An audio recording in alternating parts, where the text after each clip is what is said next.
I feel badly almost every time I go and work out. It's not until 30 minutes into a workout that I start to feel okay, that I start to feel good.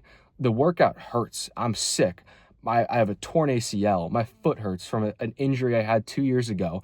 I sprained an ankle that hasn't healed. That type of thing, that pain is just always going to be there. And if I can't learn, if you can't learn, if I can't learn to work through it in the moments when there's no stakes, when there are stakes, everything's going to go. Quick note, I almost didn't post this. This has some extreme views. These are mine. These are not prescription. I'm not telling you to do anything. This is the way I live my life. So I don't want you guys to feel like this is what you have to do, and please don't get mad at me. So one problem or thing I think about a lot and I deal with a lot is when you should train if you're like feeling sick or feeling awful or if you're hurt. Like, what's the boundary there? Because right now I'm sick, and I get sick all the time. Like, I don't know why, but I probably get sick at least once every 2 months. I'm probably sick more than I'm healthy. And I think part of that is that I go out and I work out when I'm sick, and it's probably not smart. But I think the baseline and the kind of framework that I've found that works best for something like this, for working through injuries and working through sickness, is what's your minimum viable work? Like, what's like the minimum thing you can do? Because the last thing you want to lose is the momentum. Because if you stop, if like say for a little cold, I'm not talking about some like fever, but like if you have a little cold and you decide to not go out and train, you decide to not do anything, you decide to sit in your bed, you might get healthy faster, yes. But I think there's something to be said about getting out and doing the smallest possible thing just to keep momentum and have sort of self-discipline. So for me, it's just getting out and doing like 10, 20 minutes of wall ball, super light, not running around. I'm like sweating. I probably did more than I should have, but just getting out there, just hands on the stick, getting on the wall.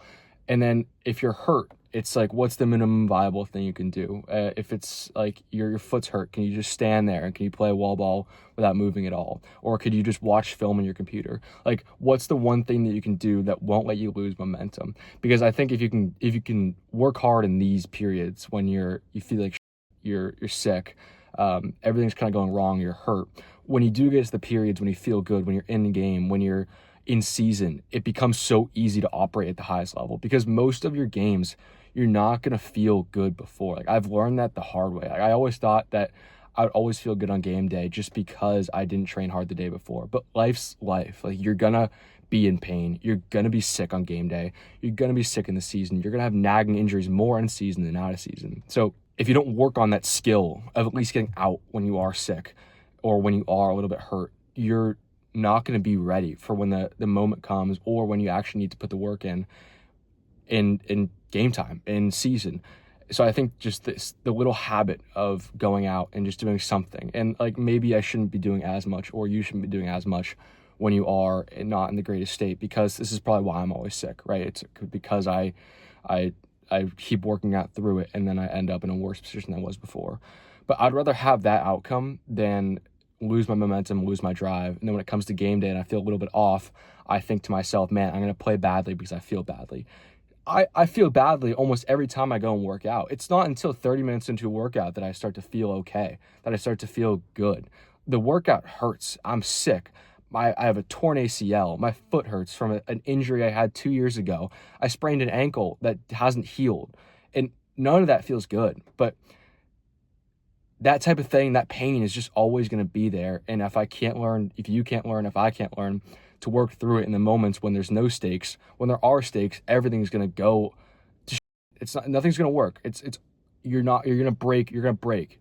This is why people get nervous. This is why in big moments people can't perform. It's because they don't do it in the off season.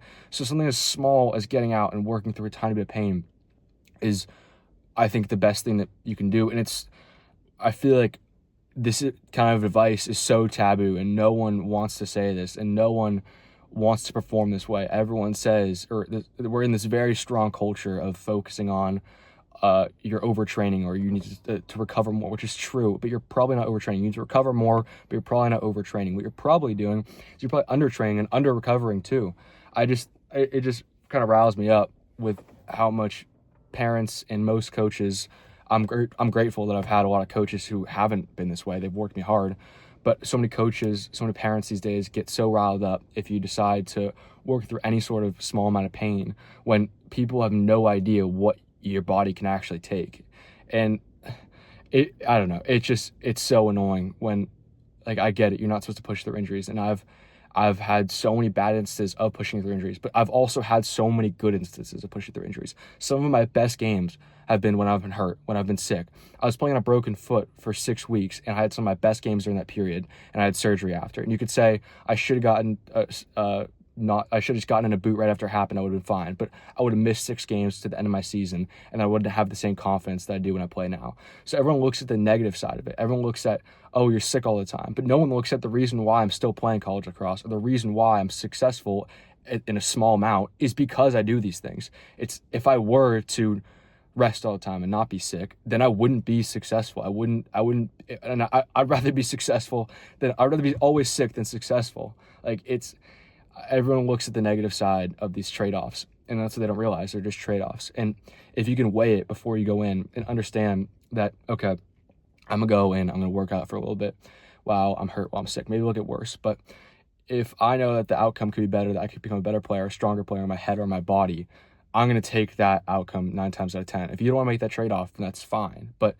understand that people will. There are people out there that will make that trade-off, and they will probably beat you over and over and over. Because as I get older and the more I train and the more I stay in the business industry and the lacrosse industry, I realize that there's so many people who are willing to make those trade-offs that I'm not willing to make. I'm willing to make these small trade-offs of work, at least getting out in the field when I'm sick. But there's another guy out there who's a sicko, and he'll go do sprints when he's sick every single day, and he doesn't care at all. Or he'll work through the most painful injuries because he knows all that matters is his 4 years playing college lacrosse, and after that he can thrash his body. I don't want that, but there are guys out there who will do that, who will push it that far, and if I can't even get a small dose of that, I'm gonna get crushed.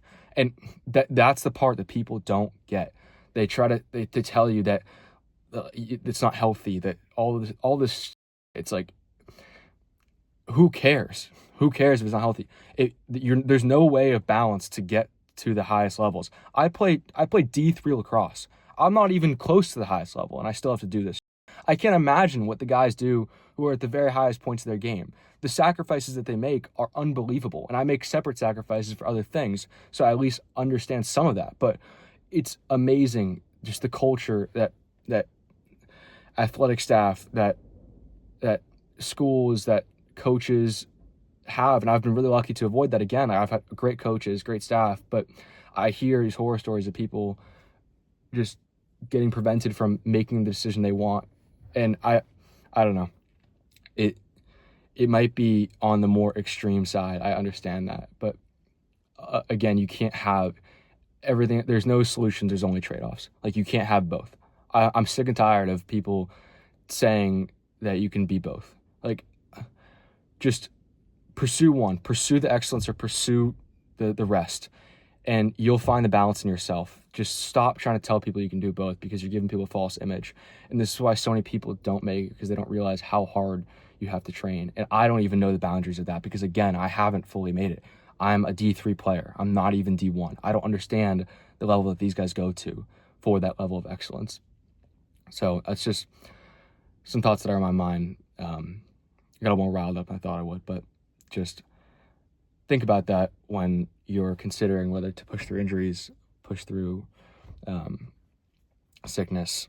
And sometimes, yeah, you might have a bad trade-off at the end of it, but you might have a lot of good ones. And that's been my experience. I tore my ACL because I played through an injury, but I've also had some of my best games because I played through injuries. So life's just a game of trade-offs. And if people try to tell you you can have both, probably don't listen to them.